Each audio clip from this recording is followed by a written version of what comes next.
तो students, chapter जो हम आज डिस्कस कर रहे हैं अल्कोहल फिनोल ईथर का पार्ट ईथर पार्ट हम डिस्कस करने वाले हैं। ईथर सामान्य सूत्र ROR या ROR डैश।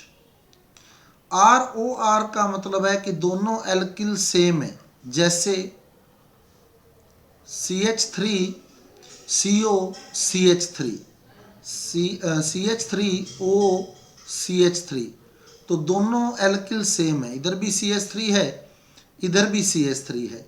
तो ऐसे ईथर होते हैं सरल ईथर या साधारण ईथर। और RR डैश का मतलब है कि दोनों एल्किल अलग अलग हैं।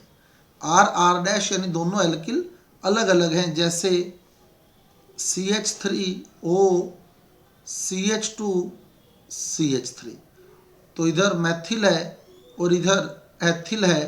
तो ऐसे ईथर होते हैं मिश्रित ईथर या संयुक्त ईथर। तो एल्किल समूहों की प्रकृति के आधार पर, एल्किल समूहों की नेचर के आधार पर ईथर को दो भागों में बांटते हैं, एक सरल और एक मिश्रित। सरल में दोनों एल्किल सेम होते हैं और मिश्रित में दोनों एल्किल जो होते हैं वो अलग अलग होते हैं। ईथर, अब एक सबसे मेन बात, जितने भी क्रियात्मक समूह हैं उसमें आपसे संकरण पूछा जा सकता है। जैसे वो कह देगा अल्कोहल में ऑक्सीजन का संकरण क्या है, तो अल्कोहल का सूत्र है C2H5OH। तो बताओ ऑक्सीजन परमाणु का संकरण क्या है, यहाँ क्या संकरण है ऑक्सीजन का, कैसे बताना है मैं आपको बता देता हूँ। हाँ जी बिल्कुल, माइक ऑन किया है एक स्टूडेंट ने। क्या संकरण है oxygen? sp3। Single bonded group आप देख लेना, उसको sp3 बता देना। डबल बॉन्ड वाला कोई ग्रुप आ जाए तो sp2 हो जाएगा, ट्रिपल बॉन्ड वाला कोई ग्रुप आए तो sp हो जाएगा। जैसे आपको कह दे कीटोन में या एल्डिहाइड में कार्बोनिल समूह का जो कार्बन है उसका संकरण क्या है, तो इस कार्बन का संकरण क्या है बताओ? sp2। बस sp2, डबल बॉन्ड आ गया, आप लोग डबल बॉन्ड देख लें, sp2 आ जाएगा। ठीक है, ऐसे ईथर आ गया C2H5O C2H5, ऑक्सीजन का संकरण क्या है? sp3। ठीक है, ज़्यादा डिटेल में हम लोग नहीं जाएंगे क्योंकि काम ज़्यादा है और टाइम कम है हमारे पास, तो इसलिए ज़्यादा डिटेल में मैं नहीं बताऊंगा। संकरण आप सीधा देखें, सिंगल बॉन्ड वाला दिख जाए तो sp3, डबल बॉन्डेड आ जाए तो sp2, ट्रिपल बॉन्ड जैसे मान लो साइनाइड दे दे तो साइनाइड CH3CN, तो यहाँ C और N में आपको पता होना चाहिए कि ट्रिपल बॉन्ड होता है। तो अब यहाँ कार्बन का संकरण कौन सा है और नाइट्रोजन का?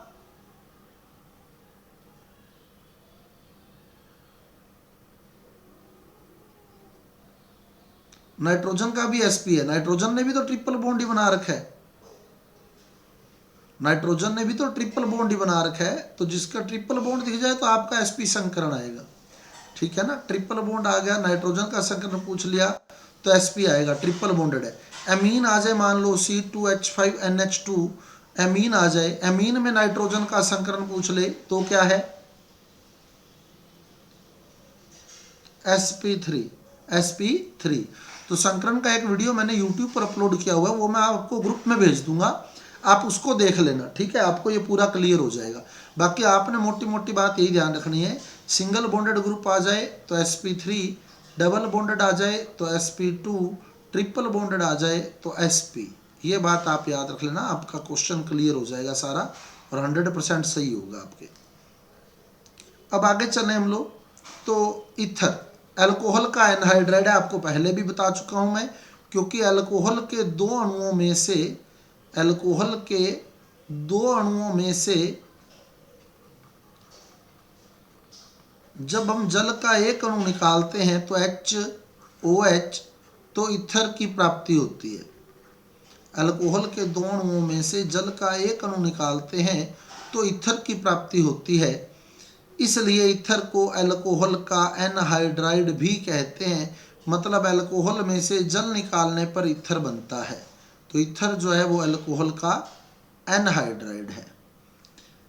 अब आता है नामकरण।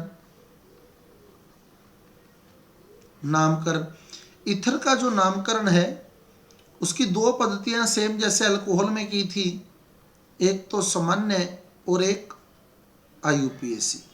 सामान्य और आईयूपीएसी। आईयूपीएसी पद्धति में पहले सामान्य क्लियर कर लें अपने, मैं कई सूत्र लिख रहा हूं।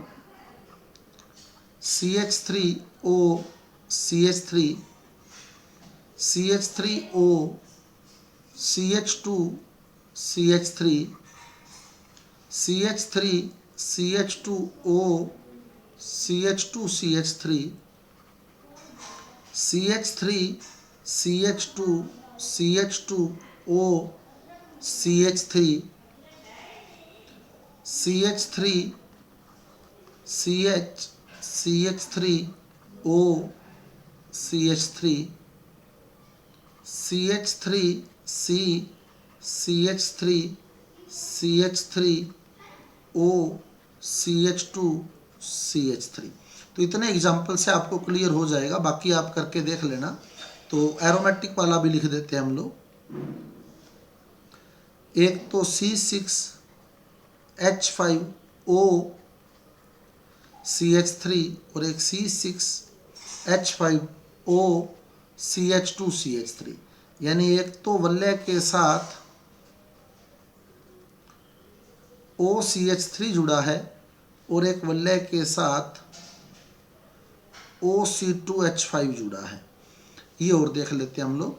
अब सामान्य पद्धति, सामान्य पद्धति में कुछ भी नहीं, एल्किल समूह देखे जाते हैं बस।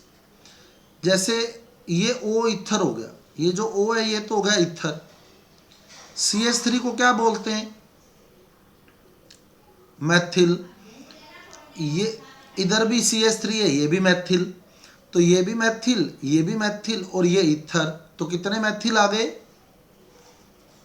दो के लिए लगा देंगे डाई, दो के लिए लगा देंगे डाई। CH3 के लगा देंगे मैथिल, तो डाई मैथिल, और O के लिए लगा देंगे ईथर। तो ये बन गया डाई मैथिल ईथर। अब इसको देखें तो ये CH3 आ गया मैथिल, इधर आ गया CH2 CH3। क्या बोलोगे CH2 CH3 को? एथिल, और O को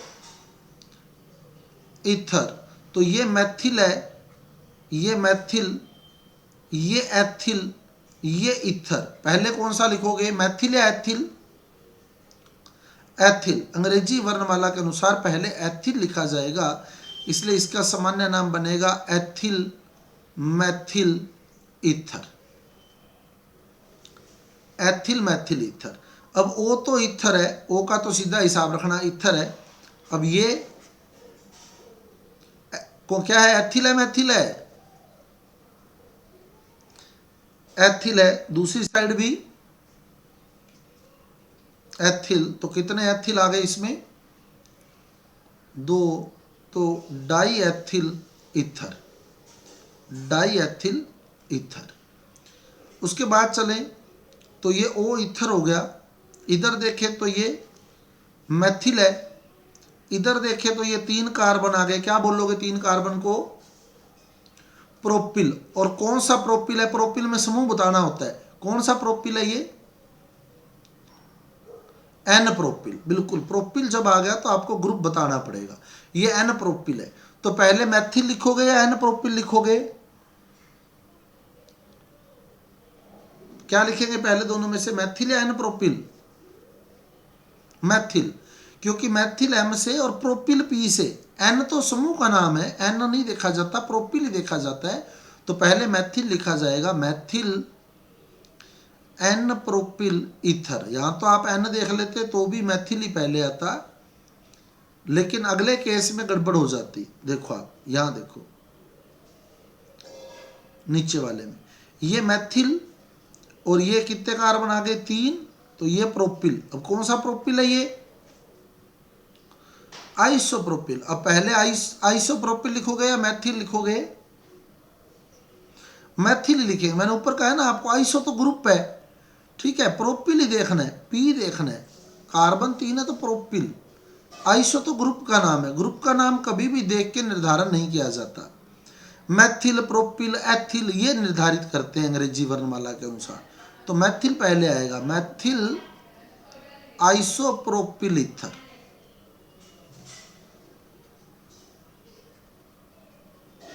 मैथिल आइसोप्रोपिल ईथर। इसमें बताएं, अगले का नाम बताएं। हाँ जी,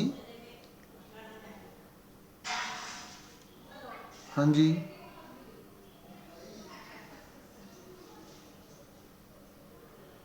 नहीं आइसो ग्रुप आ गया ना। अगर आइसो ग्रुप नहीं होता आगे आएगा एग्जाम्पल, जैसे यही वाला एग्जाम्पल देखो, इसमें अब आइसो ग्रुप नहीं है, एन ग्रुप नहीं है, ठीक है, तो फिर इथर के साथ कार्बन देखेंगे हम लोग, कौन सा कार्बन है ये। हाँ, तो यहाँ तृतीयक बोलना पड़ेगा अपने को। ग्रुप आ गया ना आइसो, तो ग्रुप आ गया तो ग्रुप का नाम लिखोगे आप, क्योंकि ग्रुप आ रहा है। अगर ग्रुप आने के बाद आपने द्वितीयक कर दिया तो गलत हो जाएगा।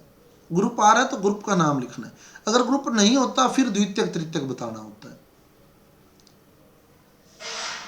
क्लियर? ओके। अब नीचे आ गया इथर। अब नाम बताओ नीचे वाले का।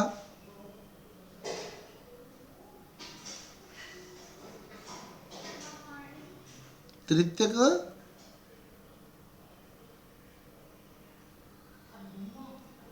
पहले तृतीयक ब्यूटिल लिखेंगे। तृतीयक ब्यूटिल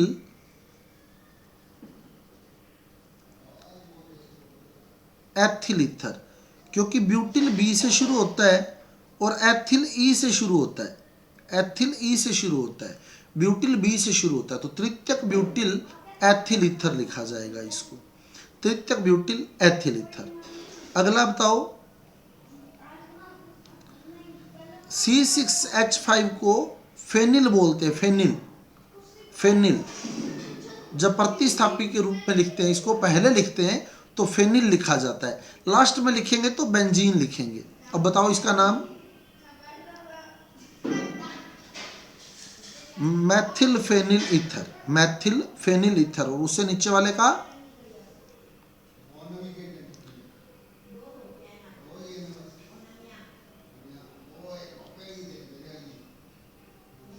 एथिल फेनिल ईथर। लेकिन ये ध्यान रखना कि मैथिल फेनिल ईथर जो है ना, इसको एनीसोल बोलते हैं। पेपर में ये एनीसोल के नाम से आता है। एनीसोल, एनीसोल ऐतिहासिक नाम है, प्रचलित नाम है इसका। वैसे तो मैथिल फेनिल ईथर ही है, लेकिन एनीसोल इसका प्रचलित नाम है, ऐतिहासिक नाम है एनीसोल। तो एनीसोल के नाम से पेपर में आता है। और नीचे वाला है फेनिटोल, फेनिटोल,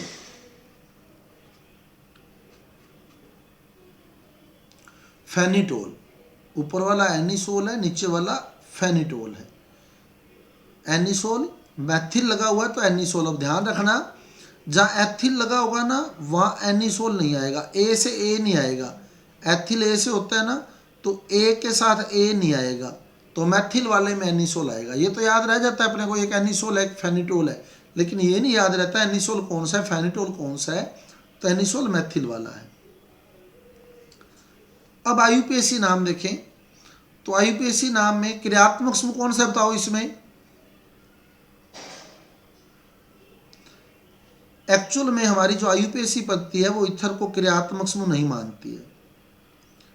वो वैसे तो बिल्कुल लास्ट में है ये, लेकिन इसको पूर्व लगन के रूप में लिखा जाता है। क्रियात्मक समूह वैसे ज़्यादातर अनुलगन के रूप में लिखे जाते हैं, ठीक है तो ये क्रियात्मक समूह, लेकिन नामकरण करते टाइम आईयूपीएसी इसको शुरू में लिख देती है। नहीं तो क्रियात्मक समूह हमेशा अनुलगन के रूप में आता है। क्रियात्मक समूह हमेशा अनुलगन के रूप में आता है, लेकिन इसमें ये अनुलगन के रूप में नहीं आता। इसको कैसे लिखा जाएगा देखो, अभी देखना। शगला बताओ कितने कार्बन के इसमें।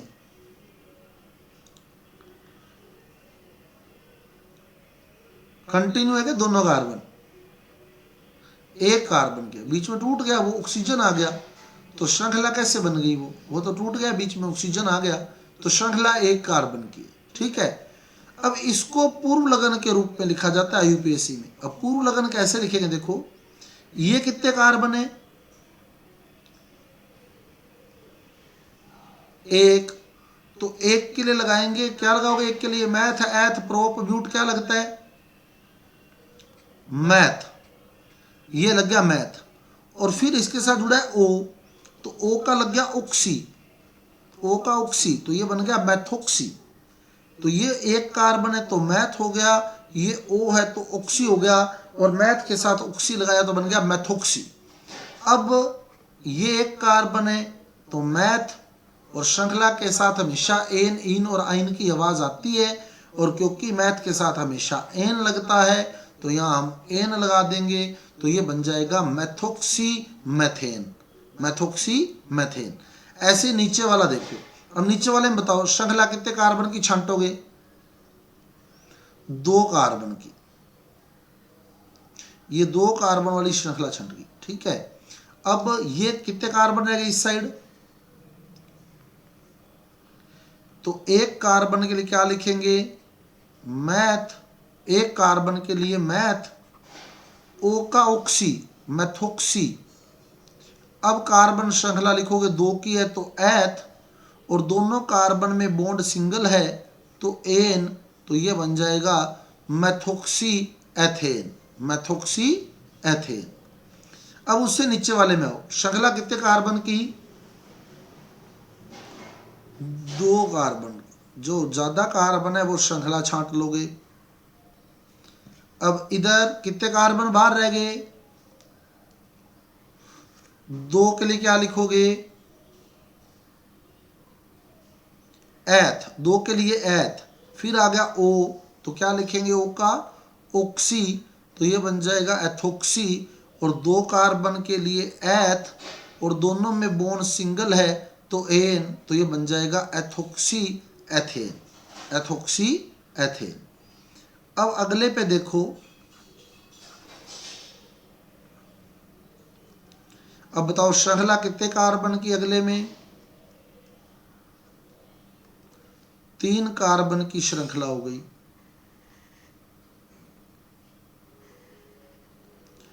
अब बाहर कितने कार्बन रह गए? 1 के लिए क्या आएगा? मैथ, और ओ का आ गया ऑक्सी मैथोक्सी।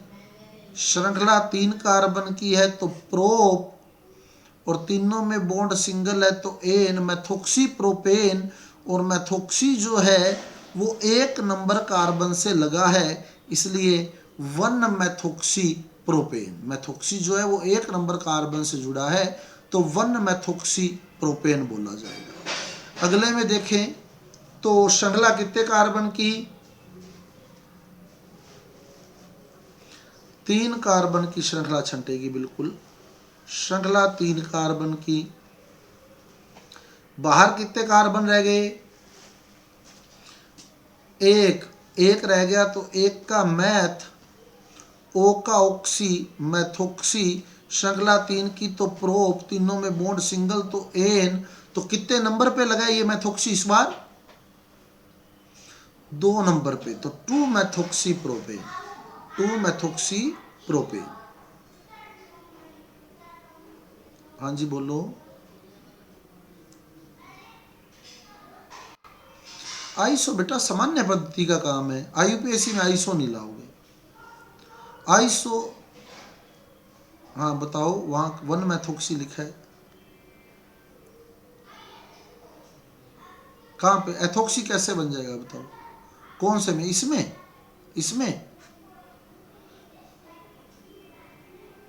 इसमें कह रहे हो? हाँ, तो इसमें तो बेटा हमेशा पोजीशन एक ही रहेगी। मैंने आपको एक दिन कहा था, आपकी क्लास में मान लो रमेश नाम का एक लड़का है, तो आप क्या बुलाते हो उसको? रमेश फर्स्ट बुलाते हो क्या? 2 होते तो इसको तो रमेश ही बुलाएंगे। 2 होते तो फर्स्ट सेकंड बुलाना पड़ता। अब ये देखो, ये मैथोक्सी प्रोपेन है, ये भी मैथोक्सी प्रोपेन है, ये दोनों ही मैथोक्सी प्रोपेन है। देखो ये देखो, ये मैथोक्सी प्रोपेन है, ये भी मैथोक्सी प्रोपेन है, तो अपने को बताना पड़ेगा 1 पे है या 2 पे। एथोक्सी एथेन अपने आप में सिंगल है, ठीक है ना, तो उसमें 1 लगाने की जरूरत नहीं है। क्लियर? हाँ। नेक्स्ट, श्रृंखला छांटो कितने कार्बन की है इसमें? तृतीयक ब्यूटिल वाले केस में 3 की श्रृंखला 3 की है, श्रृंखला 3 की है। ये श्रृंखला नहीं छंट सकती। श्रृंखला छांटने का तरीका बता देता हूं आपको क्या होता है। श्रृंखला छांटने का तरीका होता है कि आप किसी भी कॉर्नर से शुरू करें, जैसे ये मान लो है। अब देखना, सबसे लंबी श्रृंखला हमें छांटनी होती है। अपने ये कर लेते हैं, कैसे छांटेंगे देखिए, क्योंकि आप मैं कई दिनों से देख रहा हूँ आप लोग बीच में चलते चलते गड़बड़ कर जाते हैं। श्रृंखला छांटने का तरीका होता है, आप मान लो किसी भी कोने से चल सकते हो, कार्बन होना चाहिए उस कोने पे। जैसे ये कोना है, ये कोना है, ये कोना है, ये कोना है, ये 4 ही कोने हैं जहाँ कार्बन लगा हुआ। कॉर्नर से आपने रवानगी कॉर्नर से लेनी है, ठीक है। बंद आपको रास्ता दिखा रहे हैं, बंद आपको रास्ता दिखा रहे हैं। आप अपने घर से बाहर निकलते हैं, आप अपने घर से बिल्कुल बाहर निकलते हैं, गेट से बाहर, सड़क पे आ गए। आपकी सड़क दोनों साइडों में जा रही है, इस साइड भी जा रही है, इस साइड भी जा रही है। आप दोनों साइड में जा सकते हैं क्या? मैं नहीं, दोनों तरफ ही जाना है आपको, आप चले जाइए दोनों तरफ। भाई आप घर से बाहर, भाई आप घर से बाहर निकल गए, मैं आपको कहूँ जी आप तो दोनों तरफ जाओ, तो आप चले जाओगे क्या दोनों तरफ? नहीं जा सकते हम लोग, कॉमन सी बात है, हम एक तरफ जाएंगे, ठीक है ना, हम एक तरफ जाएंगे। हमने उस रास्ते पर जाना है जो रास्ता सबसे लंबा है, कार्बन श्रृंखला अपने आप निकलेगी आपके पास। जो सबसे लंबा रास्ता है उस रास्ते पर चलना है। अब देखो कैसे कैसे छांटेंगे, देखो इस कॉर्नर से, सपोज कोई भी एक कॉर्नर से मैं शुरू कर रहा हूं। सपोज कि मैंने इस कॉर्नर से शुरू कर दिया, इस कॉर्नर से, ये बंद मेरे को रास्ता दिखा रहा है, भाई ये क्या, ये तू यहाँ आ जा। अब मैं यहाँ आ गया इस पोजीशन पर। अब बताओ इसके आगे कितने बंद दिख रहे हैं? भाई मैंने यहाँ से शुरू किया, इस बंद ने मेरे को रास्ता दिखाया, मैं यहाँ आ गया, आगे कितने बंद दिख रहे हैं? 2। एक बंद तो ये रहा, एक बंद ये रहा। हमने उस रास्ते पर जाना है जो रास्ता लंबा है। कौन सा रास्ता लंबा दिख रहा है दोनों में से बताओ? सामने वाला या नीचे वाला? सामने कितने कार्बन है और नीचे कितने कार्बन है ये बताओ? सामने 3 है। अभी आप उसके अगले पे स्टेप पे क्यों जा रहे हो? सामने कितने दिख रहे हैं आपको? 3 दिख रहे हैं सामने, तो आप सामने वाले पे आओ। सारे नियम अपने आप कवर होंगे, नहीं तो आपको अलग अलग नियम पढ़ने पड़ेंगे, ठीक है ना। नहीं तो हम लोग कहते हैं कि वो श्रृंखला छांटी जाती है जिसमें ज्यादा प्रतिस्थापी होते हैं, ये भी एक नियम है यूपीएससी का, वो भी इसमें कवर हो जाएगा। नीचे 2 कार्बन है, सामने 3 कार्बन है, तो आप सामने वाली साइड चलो जिधर ज्यादा कार्बन है। तो हम यहां आ गए इस पोजीशन पर। अब कितने रास्ते दिख रहे हैं आपको? 2। एक ऊपर की ओर जा रहा है, एक सामने जा रहा है। कौन सा रास्ता लंबा है? सेम ही है, तो जिधर मर्जी आ जाओ।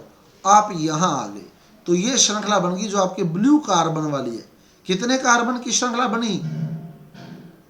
4 की, 4 की। अब हम थोड़ा चेंज करते हैं इसको, कोना बदल के देखते हैं, क्योंकि हमें सबसे लंबी श्रृंखला लेनी होती है, ठीक है ना। तो अब हम कॉर्नर चेंज करके देखते हैं कि क्या होता है। कॉर्नर चेंज करेंगे अब हम, और देखते हैं कि यही रहता है या कुछ चेंज होता है। तो अब हम कॉर्नर जो है वो चेंज कर देते हैं इसके। अब इस कॉर्नर से चलते हैं, इस कॉर्नर से। तो यहां से हम निकले, यहां पहुंच गए। अब बताओ कितने रास्ते दिख रहे हैं आपको? 2, एक लेफ्ट साइड एक राइट साइड। जिधर लंबा रास्ता उधर चल पड़ो। किधर है बताओ लंबा रास्ता? राइट साइड, तो आप राइट साइड मूव कर जाओगे। अब कितने रास्ते दिख रहे हैं? 2 रास्ते दिख रहे हैं, तो किस साइड जाओगे?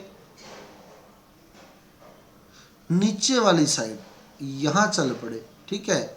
अब यहां आ गए। अब कितने रास्ते दिख रहे हैं? तो इसी रास्ते पे आओगे, यहां आ जाओगे, ये श्रृंखला बन जाएगी ब्लू कार्बन वाली। कितने कार्बन की श्रृंखला बन गई? 5 कार्बन की। तो यही कार्बन श्रृंखला है 5 कार्बन की। पहले छांटी थी वो 4 वाली थी, सबसे लंबी कार्बन श्रृंखला छांटनी होती है, ठीक है ना। अब तुम्हारा तरीका क्या है? और तुम्हारे से पूछते हैं कितने कार्बन है श्रृंखला में? क्या जी 7 हैं, सारे ही छांट लेते हो। तो वो 7 नहीं है, वो 2 बार रहेंगे श्रृंखला के। जैसे अब इसका एग्जाम्पल, अब देखो इसका एग्जाम्पल, अब छांट के देखते हैं छंटते हैं या नहीं छंटते। कल परसों भी गलती हुई थी ये हमारे से, और जबकि ये गलती नहीं होनी चाहिए, क्योंकि सेशन हमारे ख़त्म हो चुके हैं, 11वीं भी पढ़ी है हमने। अब ये है, देखो अब पहले तो ये बाहर रहेगा क्योंकि इधर तो एक ही कार्बन है अपने को दिख रहा है, इधर 4 कार्बन दिख रहे हैं आपको, 4 कार्बन। अब इसमें आपने श्रृंखला छांटनी है, श्रृंखला छांटनी है। अब आप देखिए किसी भी कोने से शुरू करें, किसी भी कोने से, जिधर से आपकी इच्छा है, ठीक है। तो सपोज कि मैंने इस कॉर्नर से शुरू कर दिया, इस रास्ते पे यहां आ गया, यहां पहुंच गया। अब बताओ कितने रास्ते दिख रहे हैं? दोनों पे चल पड़ोगे क्या? दोनों पे जा सकते हो क्या? नहीं जा सकते। मैंने आपको कहा ना भैया, आप अपने घर से बाहर निकले, सड़क पर पहुंचे, सड़क 2 साइड जा रही है, इधर भी जा रही है, इधर भी जा रही है, दोनों साइड थोड़ी जाएंगे, एक ही साइड जाएंगे। तो किस साइड जाए बताओ? जिधर लंबा रास्ता है। किधर लंबा रास्ता है? ऊपर या नीचे? एक जैसा, तो किसी भी एक साइड आ जाओ, यहां आ गए। तो ये श्रृंखला बन गई ब्लू कार्बन वाली। कितने कार्बन है बताओ श्रृंखला में? 3 कार्बन। ये बाहर रह गया श्रृंखला के, ठीक है। ऐसे ही आप यहां से भी छांट सकते हो। इस जगह से शुरू करोगे तो यहां आ जाओगे, यहां आने के बाद आपको कितने रास्ते दिख रहे हैं? 2। किधर जाओगे? आगे या नीचे? जिधर मर्जी चले जाओ, क्यों आगे नहीं जा सकते इधर? फिर बस जिधर मर्जी जाओ, आपकी इच्छा है। आप इधर आकर श्रृंखला छांट लो, ये वाली, तो भी 3 की बनेगी। मैंने ये वाली छांट ली तो ये भी सही है, 3 की श्रृंखला, 3 की बननी। क्लियर? अगली बार ऐसी गलती नहीं होनी चाहिए श्रृंखला छांटते टाइम।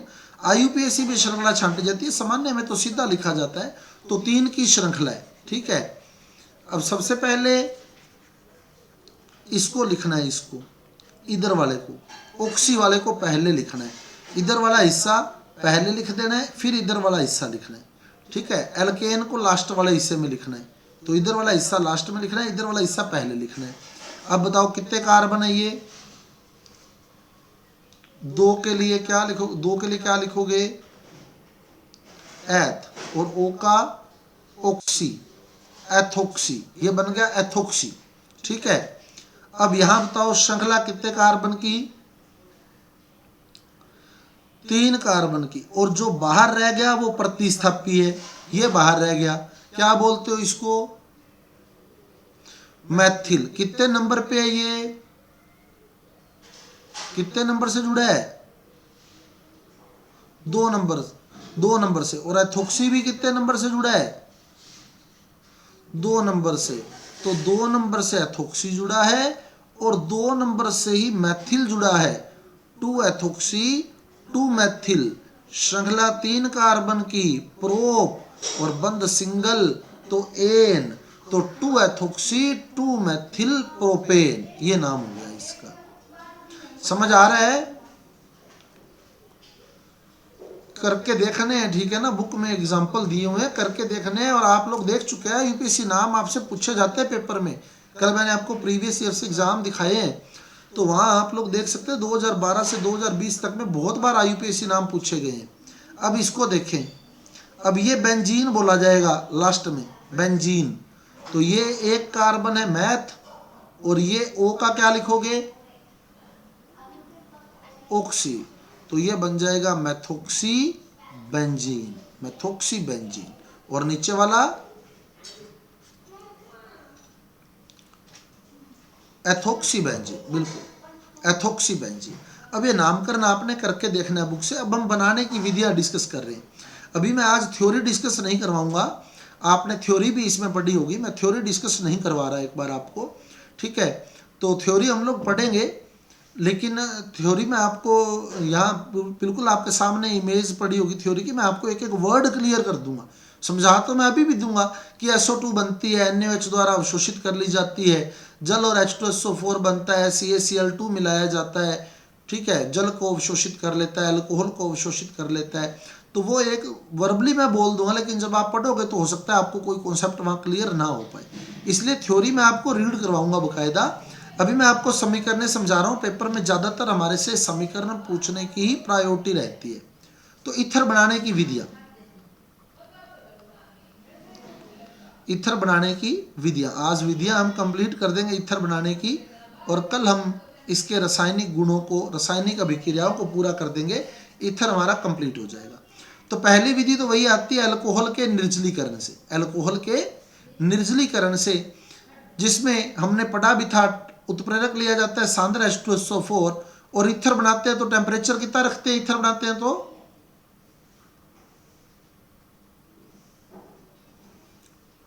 413 केल्विन ताप यहाँ रखा जाता है ईथर बनाने के लिए, 413 केल्विन। ठीक है, आपसे सीधा पूछे कि क्या होता है जब एथेनॉल को 413 केल्विन पर गर्म करते हैं, तो आप डायरेक्ट कर सकते हैं CH3CH2OH सांद्र H2SO4 413 केल्विन प्लस 2 अणु लेने पड़ेंगे CH3CH2OH। क्या करोगे इसमें से HOH निकाल देंगे, HOH निकल जाएगा और ईथर बन जाएगा। CH3CH2O बच गया, यहाँ O बंद खाली हो गया O का, और इधर CH2 का बंद खाली हो गया, CH2CH3 प्लस H2। आप ये डायरेक्ट लिख देंगे अगर आपसे सीधी समीकरण पूछिए। लेकिन अगर आपसे स्टेप पूछ लेता है इसके, तो ये अभिक्रिया 2 स्टेप में पूरी होती है। स्टेप फर्स्ट, CH3CH2OH H2SO4 से क्रिया करता है और यहाँ से HOH निकल जाता है, और C2H5 क्या बनेगा? देखो यहाँ ओपन करके लिख दो, ओपन करके लिख दें CH3CH2 बंद खाली हो गया, क्या जुड़ जाएगा आगे? HSO4, ethyl hydrogen sulphate, ethyl hydrogen sulphate बन गया। अब ये जो एथिल हाइड्रोजन सल्फेट बना है, ये अगले अल्कोहल के अणु से क्रिया कर जाता है, अगले अल्कोहल के अणु से ये क्रिया कर जाता है। ये जो एथिल हाइड्रोजन सल्फेट बना है, ये अल्कोहल के अगले अणु से क्रिया करता है CH3CH2OH प्लस CH3CH2HSO4। तो यहाँ से वापिस HSO4 और H2SO4 वापिस बन जाता है, और साथ में ईथर बन जाता है CH3CH2O CH2CH3, और साथ में ईथर बन जाता है।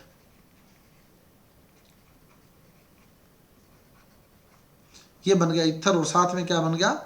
H2SO4। अब देखो इसका नाम क्या है? इसका नाम दिया जाता है विलियमसन सतत ईथरीकरण या सतत ईथर संश्लेषण। सतत क्या होता है पता है क्या आपको? लगातार, कंटिन्यू। सतत यानी लगातार। क्यों बोलते हैं ये सतत ईथर संश्लेषण पता है आपको? क्यों इसको विलियमसन सतत ईथर संश्लेषण कहा जाता है?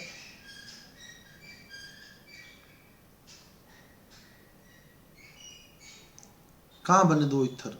एक ही बना ईथर को।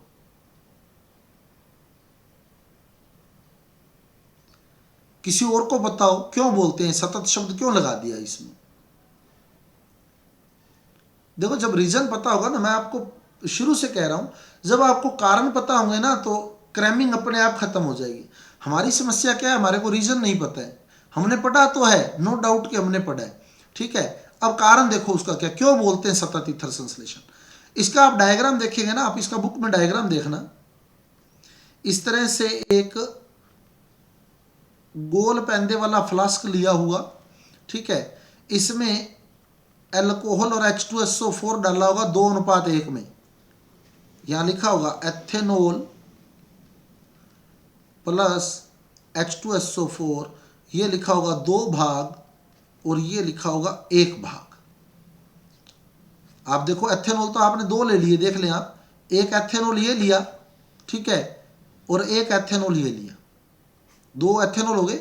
लेकिन H2SO4 आपने एक ही लिया, देखो H2SO4 एक ही लिया है, तो 2 भाग एथेनॉल 1 भाग H2SO4। ऊपर से फिर एक नली लगी होती है, बिंदुपाती कीप विधि बोलते हैं इसको। यहां से भी एथेनॉल डाला जा रहा है, इसमें से भी एथेनॉल डाला जाता है, ऊपर से एथेनॉल डाला जा रहा है। आप इसका डायग्राम जरूर देखना बुक के अंदर, आपको कहानी समझ आएगी क्यों बोला जा रहा है इसको। अब यहां से एक आउटलेट दिया हुआ है,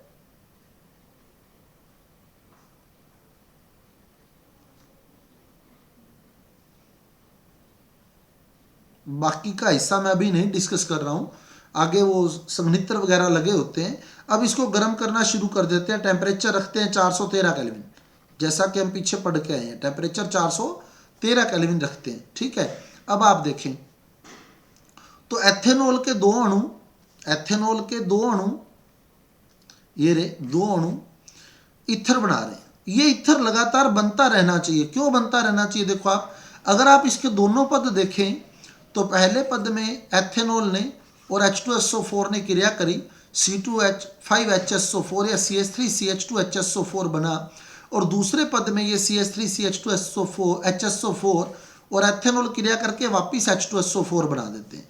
ईथर और H2SO4 बनता है। ठीक है, अब H2SO4 हमने एक भाग ही लिया था।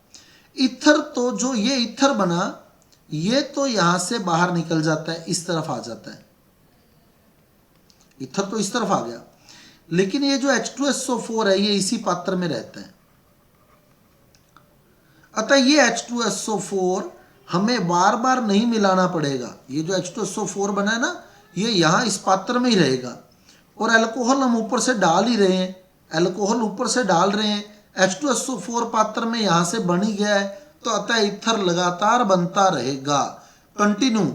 जैसे जैसे ऊपर से अल्कोहल आती जाएगी, नीचे H2SO4 कभी भी खत्म होएगा ही नहीं, क्योंकि जितना H2SO4 हमने लिया था उतना H2SO4 आगे मिल गया। तो H2SO4 तो एक भाग एच डी मेंटेन रह जाता है। एथेनॉल के दोनों अणु क्रिया करके ईथर बना गए। ईथर आगे चला गया तो खत्म तो होता है एथेनॉल, और एथेनॉल बिंदुपाती कीप विधि द्वारा ऊपर से डाला जा रहा है और H2SO4 पात्र में मौजूद रहेगा, तो लगातार ईथर बनता रहेगा। इसलिए इस विधि को विलियमसन्स सतत ईथरीकरण या विलियमसन्स सतत ईथर संश्लेषण के नाम से जाना जाता है। समझ आई बात? क्यों बोलते हैं सतत? सतत का मतलब लगातार, ईथर लगातार बनता रहेगा। ठीक है ना, बीच में ब्रेक नहीं आएगा, तो इसलिए बोला जाता है विलियमसन्स सतत ईथरीकरण। लेकिन ये कमी है, इसमें ईथर लगातार बनता नहीं है। क्यों नहीं बनता वो मैं थ्योरी में आपको डिस्कस करवाऊंगा। लगातार बनते रहना चाहिए, इसलिए इसको सतत ईथर संश्लेषण जो है बोला जाता है। थ्योरी पढ़ाते टाइम आपको क्लियर करवाऊंगा मैं। नेक्स्ट देखें, दूसरी विधि जो है वो भी अल्कोहल के निर्जलीकरण से है, लेकिन वहां एल्यूमिना यूज किया जाता है। अब एक चीज और ध्यान रखना, एल्यूमिना आ जाए, P2O5 आ जाए, POCl3 आ जाए, ये बहुत ही इंपॉर्टेंट बात है जो अब आपको बता रहा हूं। Al2O3 आ जाए, P2O5 आ जाए, POCl3 आ जाए, ये भी जल निकालने का काम करते हैं। ये तीनों नोट कर लें। एक सांद्र H2SO4 आ गया आपके पास जो निर्जलीकारक है, एक Al2O3, P2O5, POCl3, तीनों में से कोई आ जाए, ये जल निकाल लेगा। ठीक है ना, ये जल निकालने का काम करता है। जैसे आपको एक एग्जांपल देता हूं, ये एमाइड है, एमाइड एरो के निशान पर लिख दिया P2O5 गर्म करने पर, तो आपको P2O5 देख के ही पता लग जाना चाहिए कि P2O5 क्या करेगा, निकाल लो, फिर जल निकाल लो, इसमें से क्या बनेगा बता दो।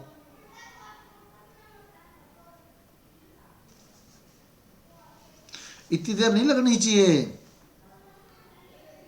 साइनाइड बनेगा। बहुत बढ़िया, क्योंकि क्रियात्मक समूह क्रिया करता है और क्रियात्मक समूह इसमें ये है, तो इसमें से जब जल निकालोगे ना H2O, तो साइनाइड बनेगा, CH3CN बचेगा।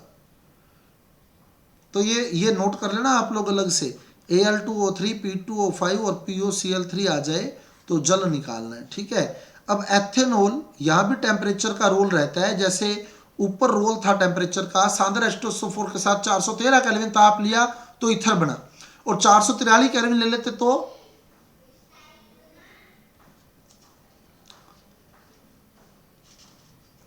एल्कीन बनती। यहां भी रोल रहता है। Al2O3 अगर 523 केल्विन टेम्परेचर पर रिएक्ट करता है, 523 523 केल्विन, कई किताबों में 553 भी लिखा होगा, आप देख लेना, मेरे हिसाब से 523 ही होना चाहिए, अपनी बुक में देख लेना, अगर किसी ने ओपन की हुई है तो देख ले, 523 ही है। मैं याद रखने का तरीका बता देता हूँ मैंने कैसे रखा हुआ है। इसके खुद के पैर में आप देखें ना तो 23 लिखा हुआ है, देखो दिख रहा है 23, ये 23 रखा हुआ, और इसको जोड़ लो, 2 और 3 कितना होता है 5, तो वो 5 पहले लिखा हुआ है इसने, ठीक है। तो Al2O3 टेम्परेचर ऑटोमेटिक याद रह जाना चाहिए 523। फिर भी कई किताबों में 553 के नियर अबाउट वैल्यू दी होती है, लेकिन मोस्टली ज़्यादातर किताबों में 523 ही लिखा हुआ है। तो आपकी किताब में 523 ही लिखा है, तो जब 523 केल्विन टेम्परेचर है तो इसके दोनों लेने हैं अल्कोहल के और जल निकाल देना है HOH, और ईथर बन जाएगा ether CH3 CH2O CH2 CH3, ether की प्राप्ति हो जाएगी, die ethyl ether, CH3 CH2O CH2 CH3, ये ईथर बन गया। लेकिन अगर यहाँ टेम्परेचर 523 से ज़्यादा हो जाए, 523 से ज़्यादा हो जाए, तो फिर एक अणु से ही जल निकालना है। जैसे सांद्र H2SO4 443 केल्विन पर एल्कीन बनाता है, वैसे ही Al2O3 में भी टेम्परेचर अगर ज़्यादा हो जाए, यहाँ शायद 653 केल्विन से ज़्यादा होना चाहिए। नीचे लाइन लिखी होगी देखो आपकी बुक में, टेम्परेचर Al2O3 का शायद 653 से अधिक हो जाए, ऐसा कुछ होगा ना, 653 केल्विन से ज़्यादा हो जाए ना, तो एक ही अणु से जल निकालना है। अब निकालो जल, इसमें से HOH निकाल लो, एल्कीन बनेगी, ये OH जाएगा, OH किससे जुड़ा हुआ है, OH किससे जुड़ा है, OH CH2 से, तो H किससे जाएगा, CH3 से, तो ये CH पड़ोसी से बिल्कुल, तो CH2 double bond CH2 ethene की प्राप्ति हो जाएगी। तो इस प्रकार यहाँ एथीन बनती है, क्लियर। तो 653 केल्विन पर यहाँ एथीन की प्राप्ति होती है। उसके बाद आएंगे आप, तो एल्किल हैलाइड की अपने रिएक्शन पड़ी थी शुष्क Ag2O से क्रिया, शुष्क Ag2O वाली याद आ रही है, शुष्क Ag2O CH3 CH2Cl प्लस शुष्क Ag2O, तो Ag2O यानी AgOAg, तो Ag पे प्लस Cl पे माइनस, तो ये AgCl चला गया, ठीक है। एक Ag और है, तो इसलिए हमें एक एल्किल हैलाइड और लेना पड़ेगा, तो एक AgCl और चला गया, तो ये बन गया CH3 CH2O CH2 CH3 ether. ये हम एल्किल हैलाइड में पढ़ चुके हैं।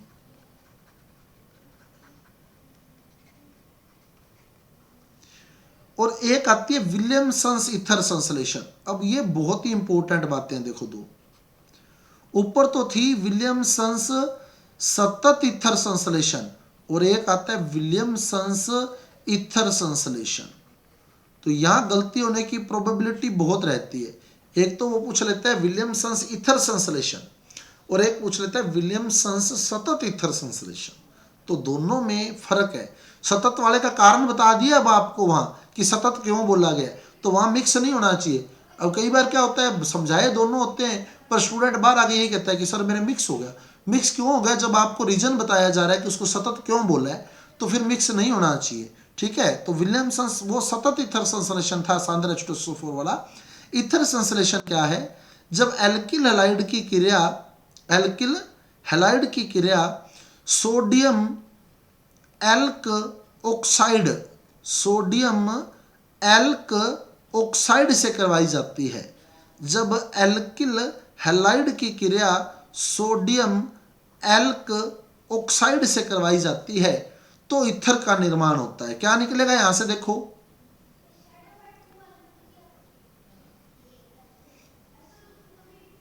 अगर नहीं पता लग रहा तो यहां सी बिल्कुल NaX निकलेगा। यहां Cl लगा के देखो तो आपको पता लग जाएगा, यहां से NaCl निकलेगा। बचा क्या,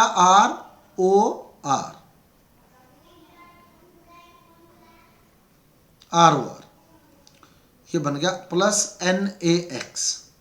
और यहां सबसे इंपॉर्टेंट बात याद रखना कि अगर आपको एल्किल हैलाइड 1 डिग्री या 2 डिग्री दिया है, 1 डिग्री या 2 डिग्री दिया है तो ये प्रतिस्थापन अभिक्रिया है। प्रतिस्थापन है ये कि Cl माइनस बाहर आ गया, OR अंदर चला गया। 1 डिग्री या 2 डिग्री दिया है तो प्रतिस्थापन अभिक्रिया करोगे। लेकिन अगर आपको 3 डिग्री एल्किल हैलाइड दे दिया जाए, बहुत ही इंपॉर्टेंट बात है, तो विलोपन अभिक्रिया करोगे। विलोपन अभिक्रिया एग्जाम्पल देता हूं, देखो जैसे ये दे दिया,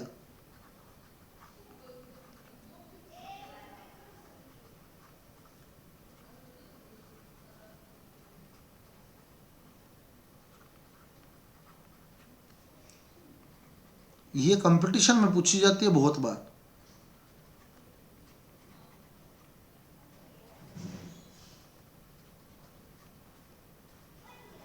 पहले तो नाम देख लो इनके। ये हो गया मैथिल क्लोराइड, मैथिल क्लोराइड। ये हो गया सोडियम, कितने कार्बन है इधर? कार्बन कितने इधर? टोटल कार्बन गिन लो, 4। और ऑक्सीजन जिस कार्बन से जुड़ा है वो कौन सा कार्बन है? प्राथमिक, द्वितीयक या तृतीयक? तो समूह तो इसमें कोई है नहीं, तो Na का हो गया सोडियम तृतीयक, और कार्बन 4 है तो ब्यूट, और O का लग गया ऑक्साइड, तो सोडियम तृतीयक ब्यूटोक्साइड है ये, सोडियम तृतीयक ब्यूट ऑक्साइड, और ये मैथिल क्लोराइड। अब इसका सामान्य नाम बताओ पहले तो।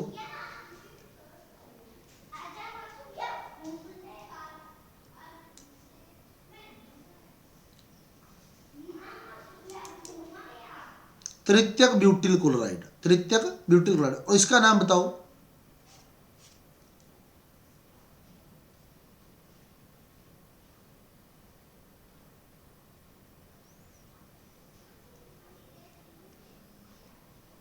सोडियम मैथोक्साइड। Na हो गया सोडियम, कार्बन 1 है तो लग गया मैथ, और O का आ गया ऑक्साइड, सोडियम मैथोक्साइड। ठीक है, अब क्या होगा बताओ, यहां से बताओ क्या निकाल लोगे? क्या निकाले बताओ? NaCl। ठीक है, NaCl निकल जाएगा, तो ये Na गया, ये Cl गया, क्या बनेगा? CH3 बंद खाली O C CH3 CH3 CH3, ये बन गया, इथर बन गया। अब यहां बताओ क्या निकलेगा?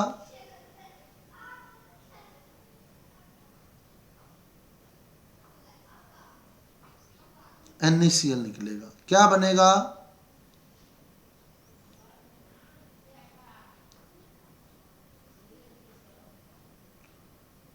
क्या बनेगा यहां?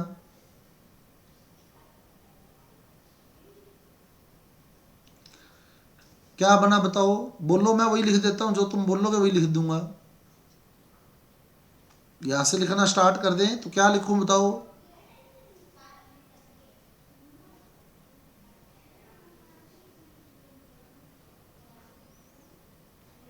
NaCl नहीं निकलेगा क्या?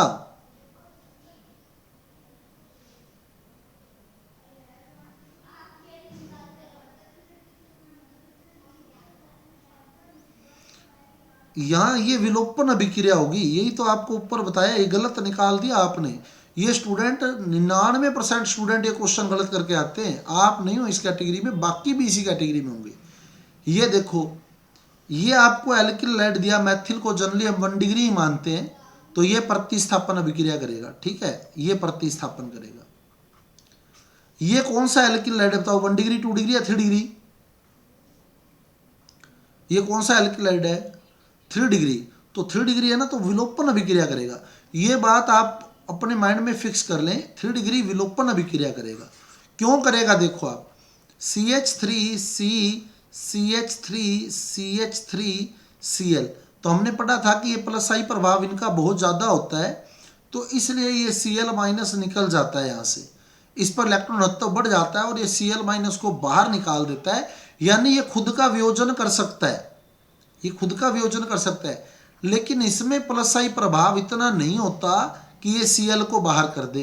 तो ये तो इसकी उपस्थिति में ही यानी कि ये जो है ये अपना Cl अपने आप बाहर नहीं निकाल सकता।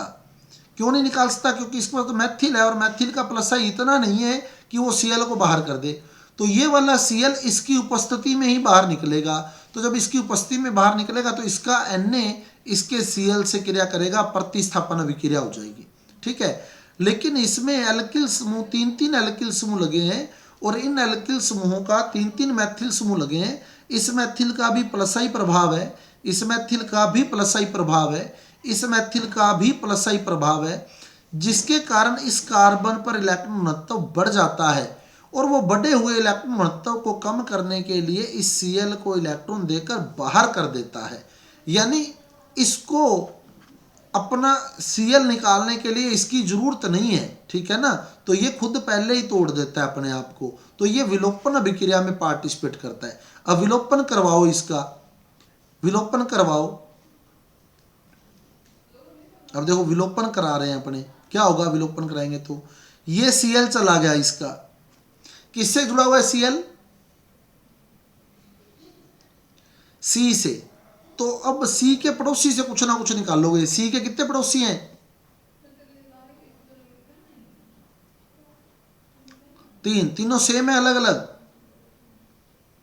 सेम है, तो किसी से मर्जी H निकाल लेना। ठीक है ना, किसी से मर्जी H निकाल लेना। तो यहां से H चला गया, यहां से Cl चला गया। अब जो HCl गया ना वो यहां क्रिया करेगा इसके साथ। ये जो HCl निकला वो यहां क्रिया करेगा। तो पहले बचा क्या? CH3 सिंगल बॉन्ड C या double bond CH2 single bond CH3, alkene बन गई 2 मैथिल प्रोपीन। ये बहुत इंपॉर्टेंट क्वेश्चन है, 2 मैथिल प्रोपीन। और जो HCl निकला है वो यहां जुड़ेगा। अब HCl निकला, जोड़ो इसके साथ, किसके साथ जुड़ेगा बताओ? Cl Na के साथ, NaCl प्लस CH3OH। देखो आपकी किताब में भी हो सकता है ये अभिक्रिया दी हो। ये देखो तृतीयक एल्किल वाली क्रिया दी है, तो वहां देखो उत्पाद देखो क्या बनाया। अब वो कोई बात नहीं, वो फर्क नहीं पड़ता, तृतीयक एल्किल, लेकिन उत्पाद देखो 2 मैथिल प्रोपीन बनाया होगा वहां। अगर तृतीयक एल्किल हैलाइड लिया है ना तो 2 मैथिल प्रोपीन बनाया होगा। देखो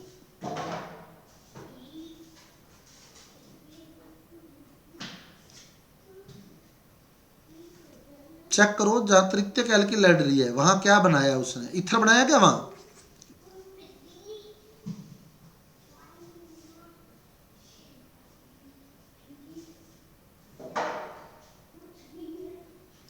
जहां तृतीयक एल्किल हैलाइड लिया है RX प्लस RONA वाली अभिक्रिया देखो, RX प्लस RONA,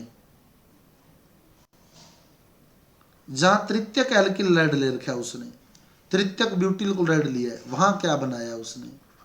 तृतीयक ब्यूटिल क्लोराइड या तृतीयक ब्यूटिल ब्रोमाइड जो लिया है वहां 2 मैथिल प्रोपीन बनाई है। वहां जहां वो 1 डिग्री एल्किल हैलाइड ले ले या 2 डिग्री एल्किल हैलाइड ले ले वहां प्रतिस्थापन अभिक्रिया करोगे, और जहां 3 डिग्री एल्किल हैलाइड ले लेगा वहां विलोपन अभिक्रिया करोगे। ये बात मोस्ट इंपॉर्टेंट है, आप लोग याद रखेंगे, ये मिस नहीं होना चाहिए आपसे किसी भी कीमत पर। ये गलती बहुत से स्टूडेंट करके आते हैं। ये अभी 12वीं में नहीं आएगा तो कंपटीशन में आएगा, वहां गलती करे आते हैं बहुत से स्टूडेंट।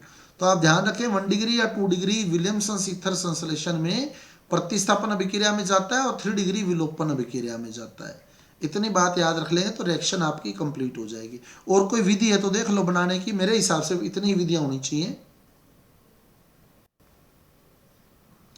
तो ओके स्टूडेंट्स, ये हमने इथर बनाने की विधियां आज डिस्कस कर ली है। कल हम रासायनिक गुणों की चर्चा करेंगे। समझ आई है नहीं यही पहले तो ये बताओ। तो बस आपने करनी है, बस इसके बाद आप ना आधा घंटा दे दिया करो इसको, तो आपका काम जो है बहुत ही अच्छे तरीके से कवर अप हो जाएगा। तो किसी प्रकार की आपको समस्या नहीं आने वाली। तो कल मिलेंगे हम लोग इथर के रासायनिक अभिक्रियाओं के साथ। उसमें भी बहुत इंपॉर्टेंट अभिक्रियाएं हैं, कई अभिक्रियाएं बहुत इंपॉर्टेंट है। तो वहां भी इस तरह की अभिक्रियाएं आएंगी जैसे हमने भी इसमें पढ़ी विलियमसन ईथर संश्लेषण में, इसी तरह की अभिक्रियाएं उसकी रासायनिक अभिक्रियाओं में भी आएंगी।